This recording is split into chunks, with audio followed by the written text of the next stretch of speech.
As you may have noticed, I was on crutches for 2 months this semester. I had already been on crutches for 3 months before that, and last year I was on them for 7 months. You see, I've had hip surgery 3 times in the last year and a half. It all started in October 1985 when I experienced my first serious car accident. I swerved off the road to avoid a head-on collision with another car. My car rolled over and struck a large tree. I was not wearing a seatbelt. In the process of being thrown back and forth across the car, I chipped a tooth, cut the back of my head, broke my hip, and cracked 3 ribs, which resulted in a punctured lung and massive internal bleeding. When they got me to the hospital, my blood pressure was down from a normal 120/70 to 50/30 as a result of all the internal and external bleeding and as a result of shock. Doctors waited more than 24 hours to do surgery to repair my hip because they didn't think I was going to survive all of my other injuries. Somehow I survived, and now a year and a half later I'm finally walking normally, though I will be walking around for the rest of my life with a piece of metal this long in my hip, and I'm not allowed to do any athletic activities that require running. All that pain and suffering could have been avoided if only I had been in the habit of wearing a seatbelt. But I wasn't in that habit, and I know from my class survey that 40% of you do not usually wear a seatbelt, and 75% of you do not always wear one.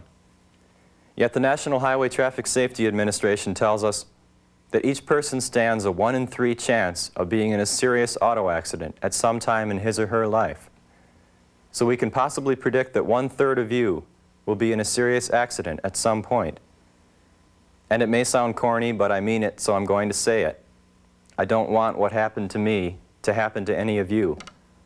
So I want to talk to you about wearing seatbelts. First, I'm going to tell you to what extent you will be protected by wearing a seatbelt. Then I'm going to look at some of the reasons why people don't wear seatbelts and point out the problems with those reasons. And after I've given you the evidence, I'm going to ask you all to make a habit of wearing seatbelts. So first, to what extent will you be protected by wearing a seatbelt? Well, the Wisconsin Department of Transportation says that if you are in an accident and are not wearing a seatbelt, you are 4 times more likely to be killed than if you are wearing one. Furthermore, consider this. There are 35,000 deaths each year in the United States as a result of traffic accidents.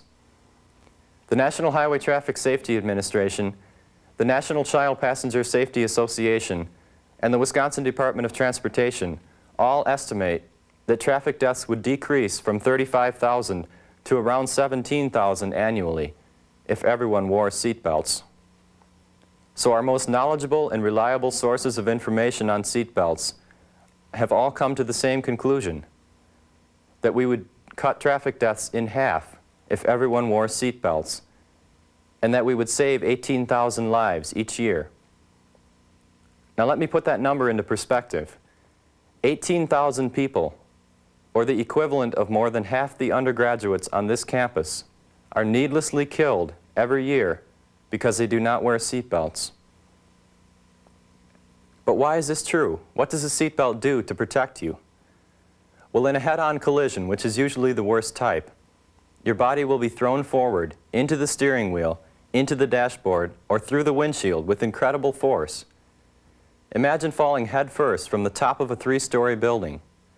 The force with which you would land on the ground is equal to the force with which you would be thrown forward in only a 30-mile-per-hour collision. But a seatbelt will absorb that force and prevent you from slamming into the interior of the car. In my own experience, there is little doubt that a seatbelt would have minimized my injuries. I looked at pictures of the car after my accident. The car was totaled, and it was an ugly mess. But the 2 front seats and the entire driving compartment were completely intact. I have to believe that if I had been strapped into that seat, I would have walked away from my accident with minor bruises.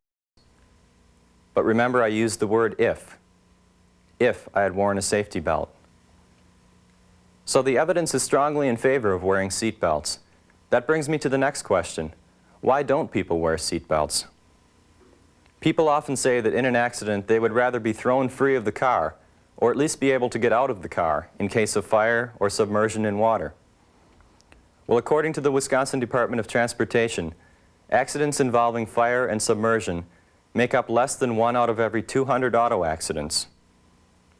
Furthermore, you are actually more likely to be able to get out of the car if you are wearing a seatbelt, because you're more likely to be conscious and not seriously injured. And with regard to being thrown free of the car, the Wisconsin Department of Transportation says you are 25 times more likely to be killed if you are thrown out of the car, because you can be thrown onto hard pavement, thrown into stationary objects, or struck by other cars.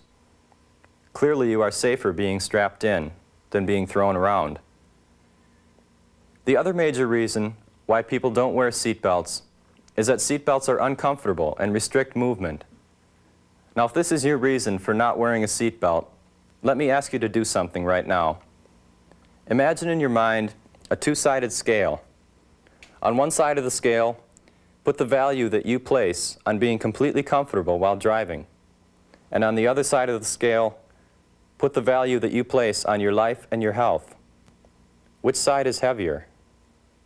If your life and your health mean more to you than a little bit of extra comfort while driving, then it only makes sense to wear a seatbelt. So I'm here today to ask all of you to make a habit of wearing seatbelts. The statistics are simple. Chances are that about 1/3 of you will be in a serious auto accident at some time in your life. It could happen 50 years from now, and it could happen tomorrow. And if you are in an accident, you are 4 times more likely to be killed if you are not wearing a seatbelt than if you are wearing one. So if you think for not wearing a seatbelt, you're betting against heavy odds. And if you still won't wear a seatbelt because a seatbelt is uncomfortable and inconvenient, then you're placing your momentary comfort ahead of your life and your health. So tell yourself that you're going to make a habit of wearing seatbelts. Then do it. There's nothing I can do about my accident now, and I don't plan to go around for the rest of my life kicking myself because I didn't wear a seatbelt that day. What's important is that I learned something from the experience. I've made a habit of wearing seatbelts when I ride in a car, and I'm hoping that each of you will do the same if you haven't already. I will never be able to play basketball or go downhill skiing again, but at least I'm here, and at least I can walk. I was a lot luckier than 35,000 other Americans that year.